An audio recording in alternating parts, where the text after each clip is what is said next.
Why is an arm an arm? Why is a leg a leg? Arms develop differently from legs due to the action of specific genes. Every organism is designed with specialized structures.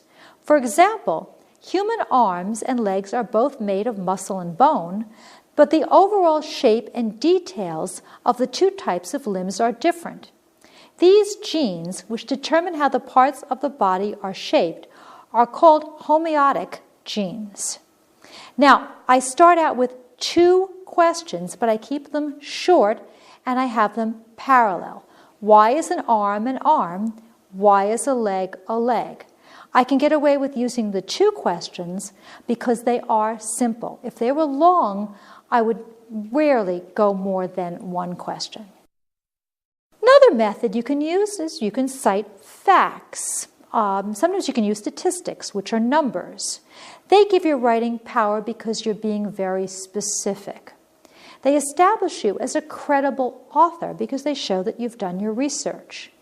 Facts are especially useful in introductions to essay tests, letters to the editor, definition essays, business letters, how-to papers, news stories, persuasive essays, research reports, and speeches. That's because they show that you've done your homework. In an essay test, for example, they show that you know your facts, that you have the information to prove your point. Always check your facts and check them in at least 2 reliable sources to make sure they're valid. Pay special attention to checking your statistics. Make sure the numbers are correct and make sure they're logical. If the number sounds like it's too large or too small, double and even triple check it to make sure that it's right. A little aside on this, when you're checking your facts and your statistics, make sure that you check them in reliable sources. Be careful with certain online sources, such as commercial websites, such as encyclopedias that are written by just anybody on the street who chooses to. You want to use a standard source, such as an almanac, such as a print encyclopedia, such as a valid reference source. And pay close attention, and I can't emphasize this enough, to make sure those facts and those statistics actually do make sense. Here's an example. I wrote this one on the flu because I thought it was extremely interesting. Before it ended, historians estimate that between 20 million to more than 100 million people died worldwide, including 500,000 Americans. By comparison, 15 million people died in World War I, 9.2 million in battle. What caused such wholesale death? It was the influenza pandemic of 1918. If such a plague came today and killed the same fraction of the U.S. population, 1.5 million Americans would die, which is more than the number felled in a single year by heart disease, cancer, strokes, chronic pulmonary disease, AIDS, and Alzheimer's disease all together. Now, I've got a lot of facts in here and an awful lot of statistics. So what I do and what you will do is I put my source right in my paper. My source came from a book called Flu, the story of the great influenza pandemic of 1918 and the search for the virus that caused it. And I put the author's name as well. This shows my readers that I have done my research. This is a scholarly book, so I know that the author, Gino Colada, checked her statistics in 2 or more sources. I found this very interesting to write and also very interesting to read because the statistics gave me a sense of the enormity of this situation. So what I would like you to do now is to pause the program and write an introduction for an essay about the importance of washing your hands. Use statistics and facts. You'll probably have to do some research, and then come back.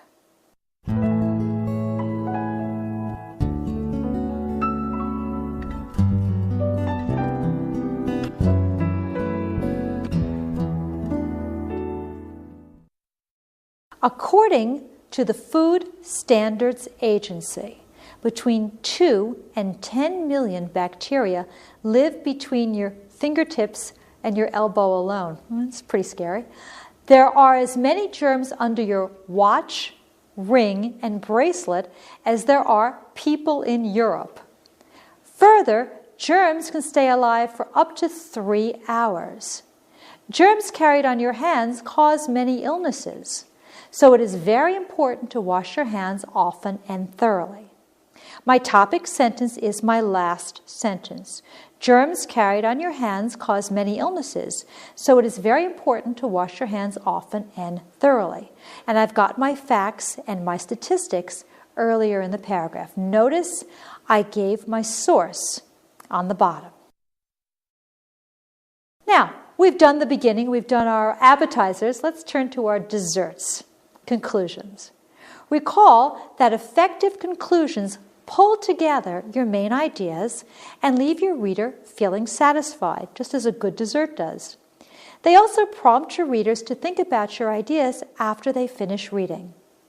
As with your introductions, you're going to suit your conclusions to your purpose and your audience. There are 4 primary ways that you can craft a conclusion.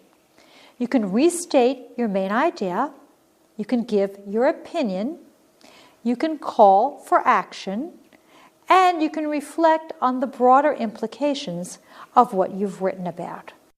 As with the introductions, you can combine 2 or more of these methods if that will better serve your purpose.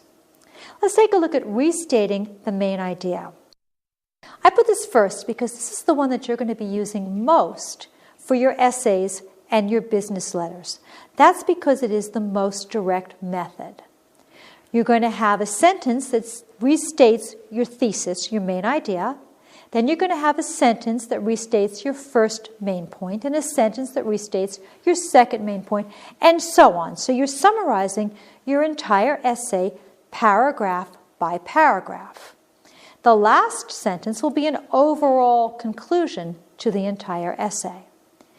You're going to restate your ideas in a way that's different from your essay to avoid repetition. So you're not just going to pick up a sentence and put it in.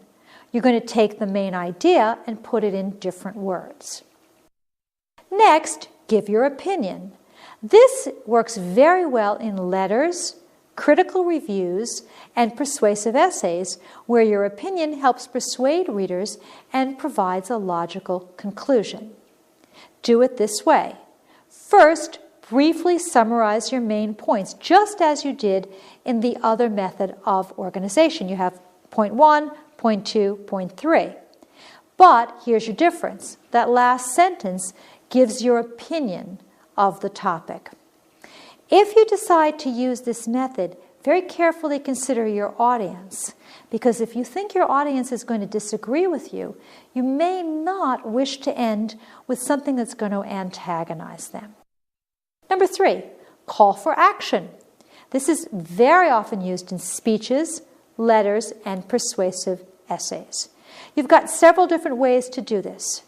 You're always going to summarize those main ideas because you want to make sure your reader got your primary points. And then you can do several different things. You can give a suggestion. You can make a demand. Or you can offer a plea. Making a demand is the strongest way to end. Giving a suggestion gives your paper a little bit more balance, and offering a plea may be a way to get readers to do what you wish. The 4th way is when you reflect on the broader implications. When you think about what you've said, what that has to do with the larger scheme of things. You use this for letters, expository essays, and persuasive essays. The format, as with the other methods, is summarizing your main points. But then you explore how your main ideas affect bigger issues, what your points imply, who your points affect. So you're taking it from your specific example and you're broadening it into a generality. So if your main idea perhaps was a bit on the negative side, you want to reflect on the positive implications of what you've written about. If your main idea perhaps was positive, you may want to reflect on the other side of what you've discussed. And as we mentioned earlier, you can combine 2 or more of these methods if that will suit your purpose and your audience. So now what I would like you to do is to pause the program and write a conclusion for an essay about how violent toys do more harm than good to children. Imagine that the rest of your essay gave lots of great examples of research studies that explored the link between violent toys and violent behavior. Use any of the methods that you've learned or combine them as you write your conclusion. You'll have to do a little bit of research. Then come back.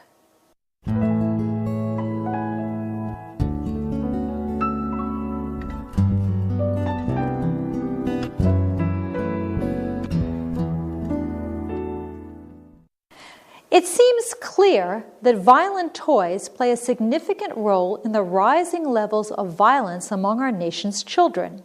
The federal government should protect children from violent toys and violent entertainment, just as they protect them from cigarettes and alcohol.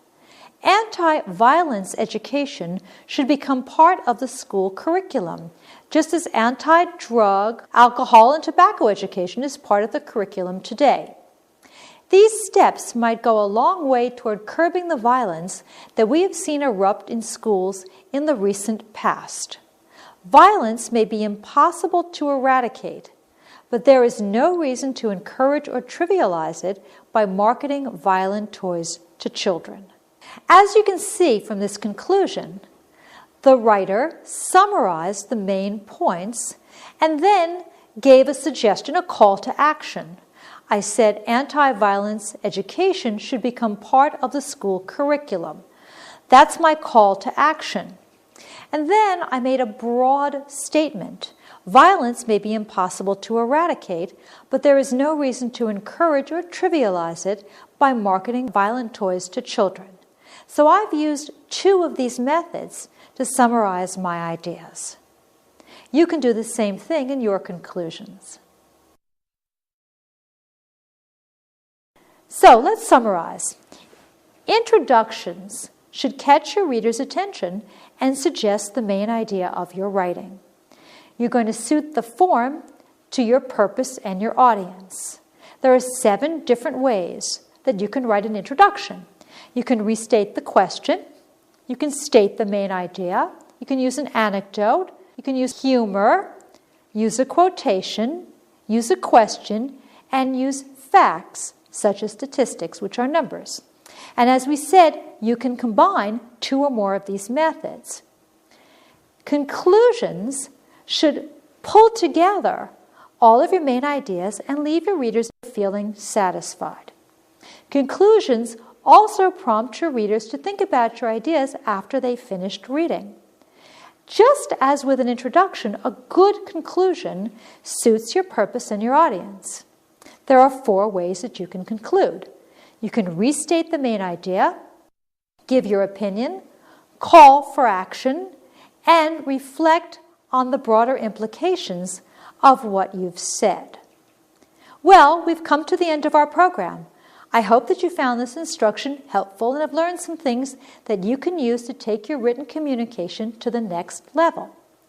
Be sure to join us in the next program in Video-Aided Instructions Upgrade Your Writing series, Expressing Yourself Creatively, where you'll learn tips for writing poems, stories, and more. Thanks for watching. When you're serious about learning an academic subject or scoring high on a test, there's just one name to know: Video-Aided Instruction. We don't waste your time with goofy skits, corny jokes, or silly sing-alongs. We get right to the point. Real teaching by real teachers. Visit us online at videoaidedinstruction.com to learn more about our exciting line of educational programs. As we say here at Video-Aided Instruction, press play to learn. If you or someone you know needs to learn English as a second language, starting from the very beginning, then Video-Aided Instructions Learning English Steps 1, 2, 3 is exactly what you need. This 11-hour, 83-lesson course will teach you how to start using English in your everyday life, at school, and on the job. This developmental program gives you lots of practice in the basics of listening, speaking, reading, and writing in English. Plus, we teach you important vocabulary words in every lesson. It's quick, it's easy, and it really works. Visit us online at videoaidedinstruction.com for more information about learning English steps 1, 2, 3. Don't let poor English skills stand in the way of your success. Mastering English unlocks a world of opportunities. Let Video Aided Instruction give you the key. Even if you're class president, the star of the basketball team, and a nursing home volunteer, you'll probably find a rejection letter in your mailbox if your college admission essay is boring or poorly written. Now you can make your college application stand out from the crowd and end up at the top of the pile with video-aided instructions writing the perfect college admission essay. From advice on picking a topic to tips for sounding smart, this fun and easy-to-use program will teach you how to turn your admission essay into a showcase that really lets your personality shine through. Writing the perfect college admission essay can help you craft a memorable and impressive personal statement that sparkles with polish and panache.